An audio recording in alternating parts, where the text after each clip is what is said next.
Welcome to my YouTube channel learning with Abhishek. तो जैसा कि आप सबने अभी तक की जो भी क्लासेस हुई हैं पिछली, उनमें हम लोग क्या कर रहे थे, गॉस थ्योरम।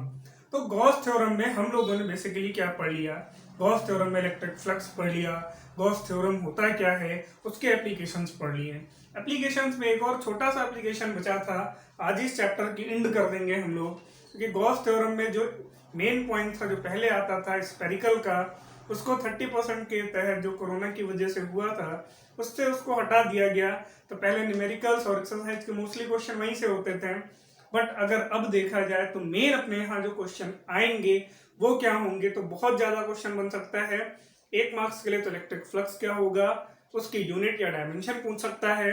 दूसरा हमसे क्या पूछ सकता है उसी में कि गॉस थ्योरम क्या है, या स्टेट एंड प्रूफ, उसका स्टेटमेंट दीजिए गॉस थ्योरम का और होती क्या है। ठीक। थर्ड क्वेश्चन या तो उसके एक आध एप्लीकेशन से पूछ लेगा कि किसी के लिए हमें इंटेंसिटी बतानी है, वो पैरेलल प्लेट्स के लिए हो सकती है, या फिर एक जो हम लोगों ने लॉन्ग फाइनाइट लेंथ की एक सीट पढ़ी थी उसके लिए हो सकती है। तो इतनी सारी चीजें हो सकती हैं और कुछ भी नहीं। तो आज का लास्ट टॉपिक लिखते हैं, क्या है, इलेक्ट्रिक फील्ड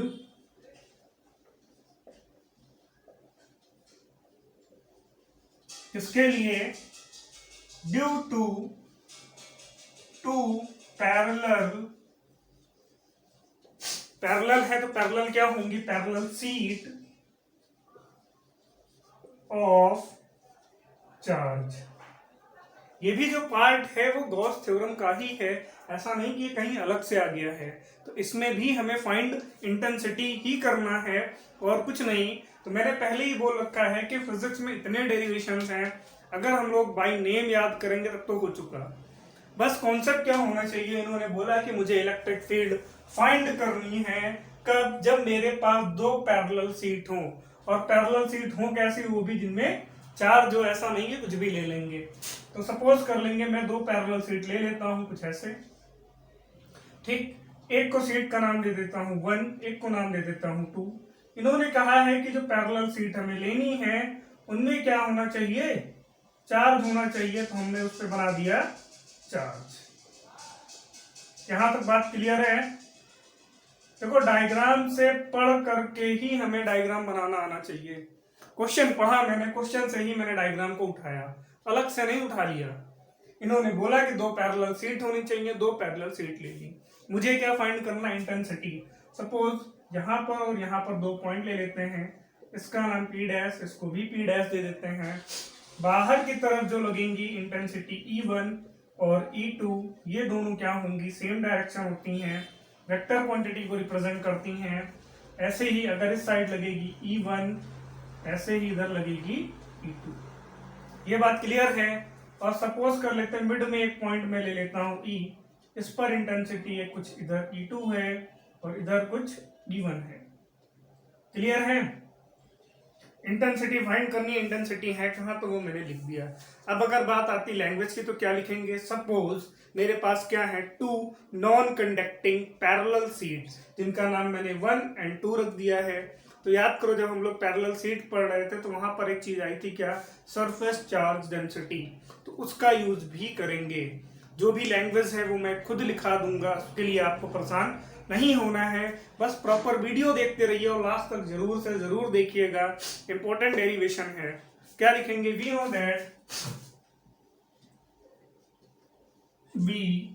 नो दैट, मुझे क्या पता है, तो the magnitude of electric field, the magnitude of electric field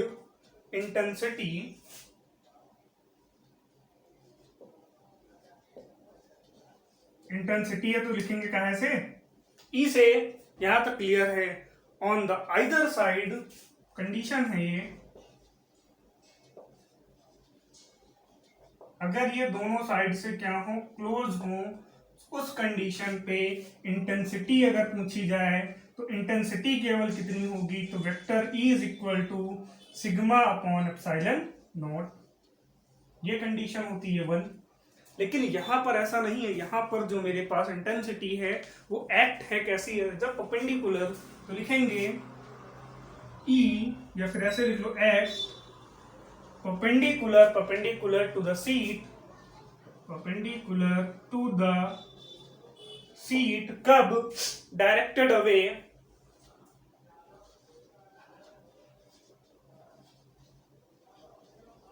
directed away कब, from the sheet, from the sheet. हमेशा याद रखना जब ये अवे नाम का वर्ड आ जाएगा, अगर तब पूछा जाए मेरे पास चार्ज कैसा होगा तो वो पॉजिटिव होगा। एंड या फिर और टूवर्ड्स हो, टूवर्ड्स की कंडीशन पे मेरे पास जो सीट होगी या सीट का जो चार्ज होगा उसका नेचर नेगेटिव होना चाहिए, नेगेटिव होता है। बस इतनी सी इसमें इंपॉर्टेंट पॉइंट है, बस इसी का यूज करना है।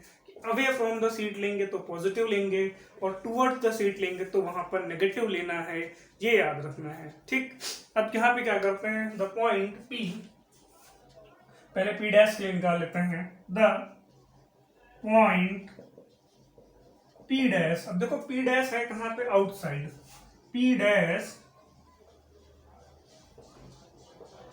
आउटसाइड दिख रहा है।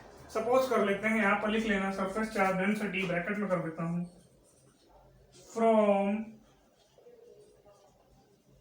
सीट 1 के लिए सरफेस चार्ज डेंसिटी कितनी है, सिग्मा 1, और प्ले और सीट 2 के लिए, उसके लिए सिग्मा 2 नाम दे देता हूं।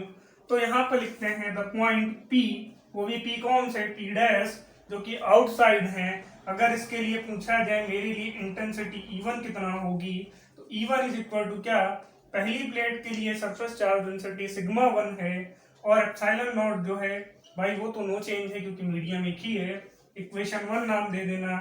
ऐसे ही यहां पर लिख सकते हैं क्या, अवे फ्रॉम क्या, सीट 1। ऐसे ही फिर क्या फाइंड कर लेंगे, वेक्टर E2, उसके लिए अगर सरफेस चार्ज डेंसिटी मेरे लिए सिग्मा 2 है तो फिर यहां पे कुछ ऐसा आ जाएगा। इसमें भी क्या लिखेंगे, अवे फ्रॉम सीट 2।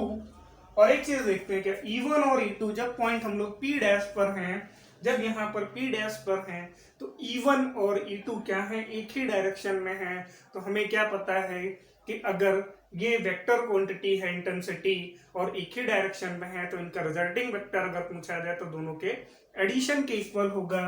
तो थोड़ी सी लैंग्वेज लिख लेंगे क्या, vector E1 and vector E2 are in same direction.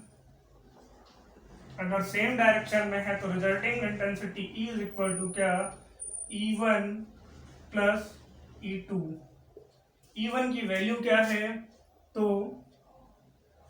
Sigma 1 upon 2 epsilon not plus sigma 2 upon 2 epsilon not 1 upon 2 epsilon not. अगर कॉमन ले लूंगा तो सिग्मा 1 प्लस सिग्मा 2 आ जाएगी।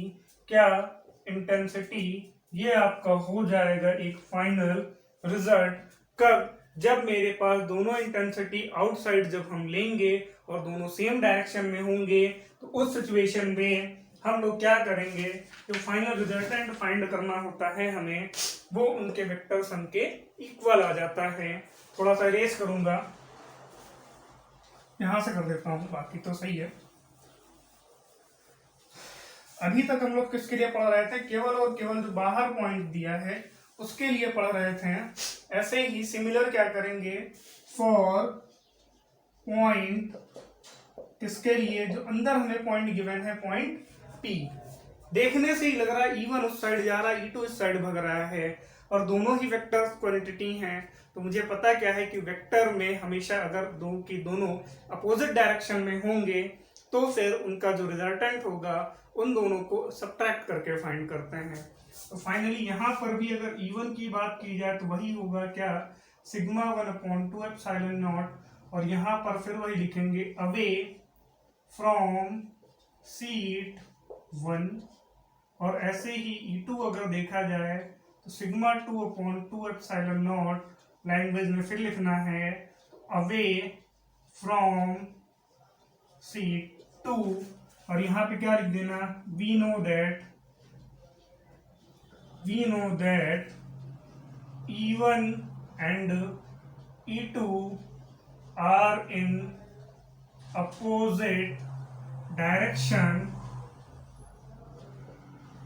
so the resulting vector, तो रिजल्टिंग वेक्टर अगर find करेंगे तो intensity E is equal to E1 minus E2, मतलब E1 की value sigma upon 2 epsilon naught minus sigma 2 upon 2 epsilon naught. ठीक है, थोड़ा सा यहाँ से कॉमन ले लेंगे, कॉमन लेने के बाद कैंसिल कर देंगे। अगर देखा जाए तो यहाँ पे कॉमन क्या मुझे दिख रहा है, तो कॉमन दिख रहा है E is equal to 1 upon 2 epsilon naught, common कर लिया तो सिग्मा 1 माइनस सिग्मा 2 आ जाएगा। तो एक चीज यहाँ से क्या क्लियर होती है कि कभी भी अगर दो प्लेट्स के बीच में अंदर के लिए पूछा जाए कि इंटेंसिटी कितनी होगी, तो दोनों प्लेट्स के जो भी सरफेस चार्ज डेंसिटी हैं उनके नेगेटिव साइन के इक्वल हो जाती हैं, और अगर आउटसाइड पूछा जाए तो पॉजिटिव साइन के इक्वल होंगी। यहाँ तक अगर बात क्लियर है तो बस अब हमें क्या कर लेना है, दो केस पढ़ लेने हैं। यहाँ तक आप स्क्रीनशॉट ले सकते हैं, अदरवाइज आगे बढ़ते हैं, इसको इरेज करते हैं।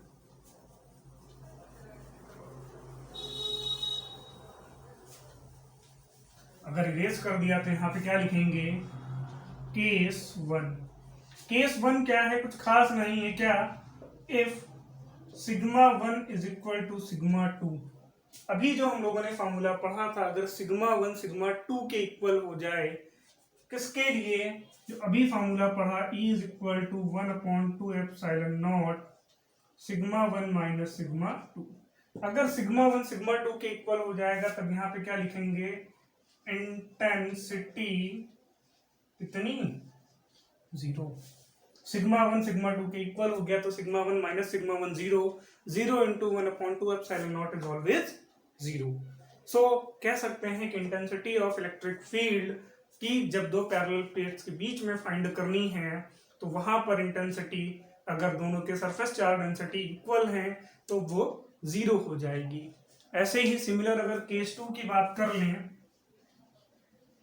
केस 2 क्या कहता है, केस 2 कुछ खास नहीं, बस इतना कहता है कि अगर sigma 1 is equal to sigma 2 is equal to sigma हो जाए तो किसी एक फॉर्मूले में आप रख सकते हैं सिग्मा माइनस सिग्मा, तो यहाँ पे तो 0 हो जाएगा।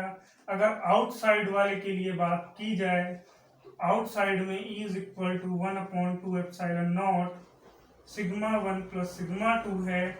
यहाँ पर इस वैल्यू पुट कर देंगे तो E इज इक्वल टू क्या आ जाएगा, 1 upon 2 epsilon naught sigma plus sigma, sigma plus sigma कर देंगे तो E is equal to 2 sigma upon 2 epsilon naught, 2 2 cancel, और सीधे सीधे इंटेंसिटी आ जाएगी sigma upon epsilon naught. That is your final result with case 1 and case 2। याद रखना, एग्जाम में क्वेश्चन अब जो भी बनते हैं वो केस पर एक या दो क्वेश्चन जरूर होते हैं। हर डेरिवेशन को आपको करना है, हर डेरिवेशन पे एक छोटी सी बात याद रखनी है, उसका जो भी स्पेशल केस होंगे वो अच्छे से पढ़ना है, और अगर उस चीज का वेक्टर नोटेशन है तो वो जरूर पढ़ना है। अब यूनिट डायमेंशन इतना नहीं पूछता, लेकिन हाँ वेक्टर नोटेशन का 1 या 2 मार्क्स में हमेशा क्वेश्चन मिला है। तो लेटेस्ट पैटर्न पे ही चलते हैं हम लोग, पुराने को छोड़ते हैं। ठीक है, तो मिलते हैं नेक्स्ट क्लास में। आज की क्लास में बस इतना ही। Thank you class. Please channel को लाइक करें, सब्सक्राइब करें और दोस्तों के साथ शेयर करें। Thank you class.